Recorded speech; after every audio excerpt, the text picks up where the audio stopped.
लगभग 7 दशकों के लंबे सफर में काइजू मूवीज ने व्यूअर्स को फुल टू एंटरटेन किया है। इन मूवीज ने अपनी एक अलग ही दुनिया बसा रखी है और इन्हें चाहने वालों की कोई कमी नहीं।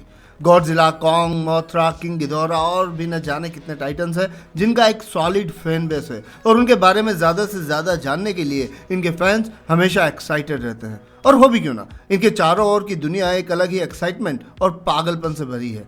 बोले तो यहाँ हर तरह के काइजू अवेलेबल हैं। जहाँ कॉन्ग होलो अर्थ के रास्ते हमारे लिए खोलता है, वहीं गॉडजिला यह एहसास दिलाता है कि नेचर से छेड़छाड़ कितनी महंगी पड़ सकती है। और तो और किंग गिदोरा जैसे टाइटन्स तो दूसरे प्लेनेट से आकर यहाँ हमसे पंगा लेते हैं। तो आइए एक बार फिर से गॉडजिला यूनिवर्स की इस रोमांचक दुनिया के सफर पर चलते हैं और इसके एक और पहलू को आज हम यहाँ अपने वीडियो में जानने की कोशिश करते हैं। और आज हम जिन काइजूस के बारे में बात करेंगे वो ना तो किसी दूसरे प्लेनेट से यहाँ आए हैं, ना ही वो होलो अर्थ से हैं और ना ही किसी न्यूक्लियर टेस्ट का कोई बाय प्रोडक्ट है। हम बात करेंगे गॉडजिला यूनिवर्स के टॉप 10 मेका काइजूस की, जिन्हें इंसानों ने अपने हाथों से बनाया है। तो देर किस बात की, आइए वीडियो की शुरुआत करते हैं इस लिस्ट के पहले नाम से, जो है किरयू या कह लीजिए मेका गॉडजिला। तो भाई साहब, किरयू एक बायो रोबोट है जिसे गॉडजिला का मुकाबला करने के लिए बनाया गया था। फिल्म में इसकी ऑफिशियल डेजिग्नेशन है MFS3, बोले तो मल्टीपर्पज फाइटिंग सिस्टम टाइप 3। अब इसी से आप इसे बनाने के इंटेंशंस को समझ सकते हैं। सबसे खास बात यह कि किरयू को 1954 में ऑक्सीजन डिस्ट्रॉयर से मारे गए असली गॉडजिला के स्केलेटन का यूज करके बनाया गया है। यानी अपने पहले के वर्जन से जो पूरी तरह रोबोटिक था, कुछ अलग और हटकर है। इसे बनाने का काम किया था एंटी मेगालोसोरस फोर्स ने और इसे स्केलेटन की स्पाइन से निकलने वाले बायो इलेक्ट्रिकल सिग्नल्स से पावर्ड वर्चुअल इंटेलिजेंस से कंट्रोल किया जाता था। पर इसे जब पहली बार ही गॉडजिला के अगेंस्ट मैदान में उतारा गया तभी लेने के देने पड़ गए। हुआ ये कि जब रियल गॉडजी ने रोर किया तो इसके दिमाग के सारे स्क्रू ढीले पड़ गए और ये पूरी तरह पगला गया। अब अगर आप सोच रहे हैं कि ऐसा क्यों हुआ, तो दरअसल कहने को भले ही ये एक मशीन हो, पर इसके अंदर रियल गॉडजिला की हड्डियां थी और उसी के DNA से इसे प्रोग्राम किया गया था। अब रियल गॉडजिला की रोर सुनकर इस साइबर्ग को भी एहसास हुआ कि ये खुद भी कभी गॉडजिला हुआ करता था। उसके अंदर की आत्मा जाग गई और बस फिर क्या था। तो कुल मिलाकर खरबूजे को देखकर खरबूजे ने भी रंग बदल लिया और ये पूरे शहर में आतंक मचाता रहा तब तक जब तक इसका फ्यूल खत्म नहीं हो गया। अब दूसरे नंबर पर बात करते हैं मेका किंग गिदोरा की, एक ऐसा रोबोटिक काइजू जो हमें सबसे पहले देखने को मिला था 1991 की Godzilla film Godzilla versus King Ghidorah में। अब सबसे पहले तो मैं ये क्लियर कर दूं कि इसके नाम में भी जरूर मेका लगा है, पर यह भी पूरी तरह से मशीन नहीं है बल्कि एक साइबर्ग ही है। अब आपको याद होगा कि 1992 में गॉडजिला ने किंग गिदोरा को हरा दिया था, तो भाई उसे ही रिवाइव करके 2204 में साइबरनेटिकली मॉडिफाई किया गया और हमें मिला मेका किंग गिदोरा। अब फ्यूचर की टेक्नोलॉजी तो आप समझ ही रहे हैं। तो बस इसे तैयार करके एक बार फिर से 1992 में भेजा गया ताकि ये जापान को बर्बाद होने से रोक सके। तो हमारे इस साइबर्ग ने अपने नट बोल्ट, स्क्रूज, वॉशर सबका कर्ज बकाया उतारा भी और गॉडजिला को मस्त टक्कर भी दी और इसी में खुद के उर्जे पुर्जे ढीले करवा लिए। और इन उर्जों पुर्जों को यानी मेका किंग गिदोरा के बचे हुए मशीन के पार्ट्स को गॉडजिला वर्सेस मेका गॉडजिला 2 फिल्म में जी फोर्स ने रिवर्स इंजीनियरिंग का यूज करके एक नया मेका गॉडजिला बना दिया। मतलब हद है यार। वैसे इस बारे में बाद में बात करते हैं और फिलहाल बढ़ते हैं आगे रोबोट कॉन्ग पर। और इतना तो आप समझ ही गए होंगे कि ये हमारे असली किंग कॉन्ग का एक रोबोटिक वर्जन या डुप्लीकेट था। ये सबसे पहले 1966 की एक cartoon series the king Kong show में देखने को मिला था और बाद में इसे 1967 की तोहो फिल्म किंग कॉन्ग एस्केप में भी दिखाया गया। अब ये कैसे बना था, अगर इस बारे में बात करें तो ये एक पगलेट साइंटिस्ट, मतलब कतई पगलेट डॉक्टर हु के शैतानी दिमाग की खुराफात थी। दरअसल डॉक्टर हु इस दुनिया को रूल करने का सपना देखा करते थे और असली किंग कॉन्ग को अपना सबसे बड़ा दुश्मन मानते थे। बस फिर क्या था, उनकी नफरत बनी उनका मोटिवेशन और उन्होंने बना दिया ये रोबोट कॉन्ग। अब इसे बनाने के पीछे उनका मेन मोटिव क्या था, ये जानने के लिए आप या तो किंग कॉन्ग एस्केप्स देखिए या वीडियो को लाइक कर दीजिए। अगर वीडियो को लाइक कर देते हैं तो शायद मैं आपकी मूवी देखने की मेहनत को बचा लूं और वीडियो के एंड में इस राज पर से पर्दा हटा दूं। खैर, चौथे नंबर पे है मेका गॉडजिला और प्लीज ये नाम सुनकर आप इसे कियू से रिलेट मत कीजिएगा। भाई इस दुनिया में भी एक ही नाम के कई लोग होते हैं, तो यहाँ क्या दिक्कत है। तो हमारे इस मेका गॉडजिला की कहानी कुछ यूँ है कि ब्लैक हॉल प्लेनेट 3 एलियंस ने रियल गॉडजिला की काफी क्लोज स्टडी करी और फिर अर्थ को जीतने के लिए बना दिया मेका गॉडजिला, जो हमें सबसे पहले 1974 में आई मूवी गॉडजिला वर्सेस मेका गॉडजिला में देखने को मिला था। शुरुआत में मेका गॉडजिला के ऊपर एक फेक स्किन थी, जिसके कारण ये देखने में बिल्कुल असली गॉडजिला जैसे ही लगता था। फिर गॉडजिला और किंग सीजर ने मिलकर इसकी खूब धुलाई की और इसका असली चेहरा सामने आया। पर यह मामला यहीं नहीं रुका। गॉडजिला और किंग सीजर से हारने के बाद भी टेरर ऑफ मेका गॉडजिला में इसे बिल्कुल नया और ज्यादा पावरफुल बना के वापस लाया गया और अब की बार इसका नाम था मेका गॉडजिला 2। अब अगला नाम आप सोचिए, थोड़ा इमेजिन कीजिए। नहीं तो भाई साहब, हमारा अगला नाम है मेका गॉडजिला। अब क्या करें यार, जितने गॉडजिला के वर्जन हैं उतने तो मेका गॉडजिला के भी होंगे ही ना। और हमारे ये मेका गॉडजिला मॉन्स्टरवर्स से वास्ता रखता है। जी हाँ, सही समझे, ये 2021 की गॉडजिला वर्सेस कॉन्ग का वही जाइंट रोबोट मॉन्स्टर है जिसका कॉन्ग ने बैंड बजा दिया था। वैसे मैं आपको यहाँ ये बता दूं कि इससे पहले भी इसकी झलक 2018 की रेडी प्लेयर 1 में देखी गई थी, पर वहाँ ये रियल मशीन का ना होकर बस एक वर्चुअल रियलिटी गेम का एक आर्टिफैक्ट था। पर हम बात करेंगे रियल मॉन्स्टर की, जो गॉडजिला वर्सेस कॉन्ग में मेन एंटागनिस्ट बनकर आया था। इस हाईटेक रोबोट टाइटन को एपेक्स साइबरनेटिक्स ने बड़े ही सीक्रेटली बनाया था ताकि गॉडजिला को निपटाकर सब टाइटन्स की हुकूमत को खत्म कर दिया जाए। अब आगे क्या हुआ ये आप और हम सभी को पता है। कॉन्ग ने पहले उसके हाथ पैर काट डाले और फिर उसकी गर्दन ही धड़ से अलग कर दी। मतलब कसम से क्या सीन था, फुल पैसा वसूल।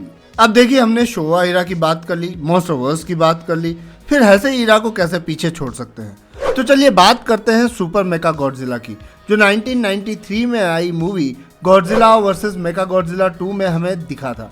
वैसे इसे भी इसके शोवा ईरा के वर्जन की तरह ही गॉडजिला को खत्म करने के लिए ही बनाया गया था। और जैसा मैं आपको पहले बता चुका हूँ, अब की बार इसे मिलिट्री ऑर्गेनाइजेशन जी फोर्स ने बनाया था। इन्होंने मेका गॉडजिला को बनाने में वो पार्ट्स यूज किए जो पहले के मेका किंग गिदोरा के डिस्ट्रॉय होने के बाद बच गए थे। अब इसे कहते हैं आर्ट ऑफ रीसाइकलिंग। खैर, जब गॉडजिला बेबी गॉडजिला को ढूंढते हुए जापान के किनारे पर पहुंचा तो उसे रोकने के लिए मेका गॉडजिला को मैदान में उतारा गया। पर अभी तक ये मेका गॉडजिला ही था। ये सुपर मेका गॉडजिला बनता है जब गरुड़ा खुद को मेका गॉडजिला की पीठ से अटैच कर लेता है। और इस बात में कोई शक नहीं कि इसके बाद ये पहले से कहीं ज़्यादा पावरफुल हो जाता है। उसके शोल्डर माउंटेड मेजर्स कैनन अब और भी तेज़ी से फायर कर सकते हैं और उनकी रेंज भी बढ़ जाती है। गरुड़ा की मदद से सुपर मेका गॉडजिला अब गॉडजिला की एटॉमिक ब्रेथ को भी एब्जॉर्ब कर उसे अपनी एनर्जी ब्लास्ट के लिए यूज़ कर सकता था। इन शॉर्ट बोले तो सुपर मेका गॉडजिला अब गॉडजिला के लिए एक बहुत बड़ा खतरा बन चुका था। पर वो कहते हैं ना, मुद्दई लाख बुरा चाहे तो क्या होता है, वही होता है जो मंजूरे खुदा होता है। तो बस आप इसका एंड खुद समझ लीजिए। अब मैं जिस मेका गॉडजिला की बात करने जा रहा हूँ वो एनिमे की दुनिया से है और इसके बारे में हमें 2017 की movie Godzilla planet of the monsters में जानने को मिलता है। पर इसके साथ एक ट्रेजेडी है और वो ये कि बाकी के मेका गॉडजिला की तरह ये अपने जलवे दिखा ही नहीं पाया। नहीं समझे? अरे भाई, ये एक्टिवेट ही नहीं हो पाया। समझाता हूँ। दरअसल इस मेका गॉडजिला को बिलुसुलाडियंस और जापानीज लोगों ने एक सीक्रेट मिशन के तहत 2042 से 2046 के बीच नैनो मेटल का यूज करके बनाया था। अब ये मेटल जरूर स्पेशल था, पर इसे भी बनाने का इंटेंशन वही सेम था। बोले तो उन्हें कोई सॉलिड और अल्टीमेट एंटी गॉडजिला वेपन चाहिए था। 2046 में इसे बनाने का काम तो पूरा हो गया, पर इसे एक्टिवेट नहीं किया जा सका। और बिलुसुलाडो साइंटिस्ट इसके पीछे के रीजन को समझ पाते उससे पहले ही गॉडजिला ने उनकी फैसिलिटी पर धावा बोल दिया। अब मरता क्या न करता, बिलुसुलाडियंस वहां से अपनी जान बचाकर भाग निकले और हमारा मेका गॉडजिला पीछे अकेला रह गया। गॉडजिला ने वहां सब कुछ जलाकर राख कर दिया और लकीली मेका गॉडजिला के सर और उसका वो सुपर कंप्यूटर जो उसे चलाता था, बोले तो एआई, किसी तरह बच गया। आगे के 20,000 सालों में मेका गॉडजिला की स्पेशल मेटल, बोले तो नैनो मेटल, आसपास के एरिया में फैलती चली गई और इस पूरे एरिया को फिर से अपनी प्रोडक्शन फैसिलिटी में रिकंस्ट्रक्ट कर लिया और ये कहलाई मेका गॉडजिला सिटी। मतलब जलवे देख रहे हो आप। वैसे अब मेका गॉडजिला के बहुत से वर्जन हो गए हैं, इसलिए इनकी बातें छोड़कर आते हैं हमारे 8 नंबर के मेका काइजू पर, जो है जेट जगुआर। इस फैंसी से नाम वाले एडवांस्ड रोबोट को 1973 में आई गॉडजिला वर्सेस मेगालॉन मूवी में एक खाली बैठे साइंटिस्ट गोरो इबुकी ने बनाया था। और मैंने खाली बैठे साइंटिस्ट इसलिए कहा क्योंकि इसे बनाने के पीछे का रीजन किसी को नहीं पता। तो बस बैठे बैठे क्या करें, करना है कुछ काम की फिलोसफी एक बार फिर से काम आई और बन गया जेट जगुआर। पर ऐसा नहीं है कि ये इन्वेंशन बस एक शो पीस बनकर रह गया हो। दरअसल जेट जगुआर को सिटोपियंस ने चुरा लिया था, फिर उन्होंने इसे अपने मॉन्स्टर मेगालोन को दुनिया बर्बाद करने में उसकी मदद करने के लिए यूज किया। गोरो ने सिटोपियंस के कंट्रोल को तोड़ दिया, लेकिन तब तक ये पता चला कि ये अब खुद ही समझदार बन गया है और उसने वो प्रोग्रामिंग बदल दी है जिससे उस पर कंट्रोल होता था। अब ये नई नई स्किल्स सीखने लगा और अपनी पावर्स का यूज अच्छाई के लिए करने लगा। वैसे गॉडजिला अनलीश्ड गेम में भी इसके ओरिजिन की यही स्टोरी बताई गई है, जिसमें यह बताया गया है कि जेट जगुआर को एक जापानीज साइंटिस्ट ने बनाया था, लेकिन ये नहीं बताया गया कि क्यों। वहीं गॉडजिला अनलीश्ड डबल स्मैश में स्पेसिफिकली गोरो इबुकी का नाम लिया गया है। वहीं अगर Godzilla rulers of the earth comic series की बात करें तो उसमें जेट जगुआर कहां से आया है ये या इसके ओरिजिन के बारे में तो कुछ भी बिल्कुल क्लियर नहीं है, लेकिन इसे किसी न किसी तरह क्रायोग से कनेक्टेड बताया गया है। और अब आते हैं लिस्ट के सेकंड लास्ट नाम पर, जो है mobile operations Godzilla universal expert robot aerotype. क्या हुआ, नहीं बुझे? अरे भाई, बात कर रहा हूँ मोगेरा की। नहीं, इसका ओरिजिन साउथ इंडिया से नहीं है, पर हाँ इसका रियल नेम यही बोले तो mobile operations Godzilla universal expert robot aerotype ही है और इसे छोटा करके बना मोगेरा। तो दोस्तों, इसे सबसे पहले देखा गया था 1957 में आई मूवी द मिस्टीरियंस में, और अब ये बताने की जरूरत नहीं होनी चाहिए कि इस वॉर मशीन को मिस्टीरियंस ने ही बनाया था। दरअसल वो अर्थ को कैप्चर करने के लिए आए और इस मशीन की मदद से वो इस काम को इजी करना चाहते थे। वैसे मिस्टीरियंस ने 2 मुगेरा बनाए थे। पहले के डिस्ट्रॉय हो जाने के बाद उन्होंने दूसरा मुगेरा तैयार किया ताकि वो अपने मिस्टीरियन डोम को अर्थ डिफेंस फोर्स के अटैक से बचा सके। और अगर गॉडजिला वर्सेस स्पेस गॉडजिला की बात करें तो ये मुगेरा थोड़ा डिफरेंट है। इसे गॉडजिला से लड़ने के लिए जी फोर्स ने रशिया की हेल्प से बनाया था। मुगेरा को बनाने में काफ़ी टाइम लगा क्योंकि ये बहुत कॉम्प्लेक्स मशीन थी और साथ ही इसमें मेका गॉडजिला के कुछ पार्ट्स भी यूज किए गए थे। और अब फाइनली आते हैं लिस्ट के लास्ट नाम पर, जो है गाइगन। तो भाई लोग, गाइगन एक एलियन साइबर्ग मॉन्स्टर है जिसे पहली बार 1972 की तोह फिल्म गॉडजिला वर्सेस गाइगन में देखा गया था। आउटर स्पेस के हंटर्स नेबुला एलियन के सबसे डेंजरस वेपन गाइगन को किंग गिधोरा के साथ अर्थ पर भेजा गया था ताकि वो एलियंस की हेल्प कर सके धरती को जीतने में। गाइगन और किंग गिधोरा ने टोक्यो पर अटैक करना शुरू किया, जहां उनका फेस ऑफ हुआ गॉडजिला से, और एक टफ लड़ाई के बाद गाइगन और किंग गिधोरा दोनों वापस आउटर स्पेस में चले गए। वैसे गाइगन को लेकर अलग अलग मूवीज में अलग अलग स्टोरीज हैं। जैसे शोवा इरा की बात करें तो इस सीरीज में गाइगन स्पेस का एक डायनासोर टाइप का क्रीचर है जिसे M space hunter nebula aliens ने एक साइबॉर्ग बना दिया ताकि वो अर्थ को कैप्चर कर सके। वहीं गॉडजिला फाइनल वॉर्स में गाइगन एक बहुत पुराना साइबॉर्ग मॉन्स्टर है जिसे जीलियंस ने 12,000 साल पहले अर्थ पर भेजा था। यहाँ मोथरा ने गाइगन को हरा दिया था और फिर उसे मम्मी बना दिया था।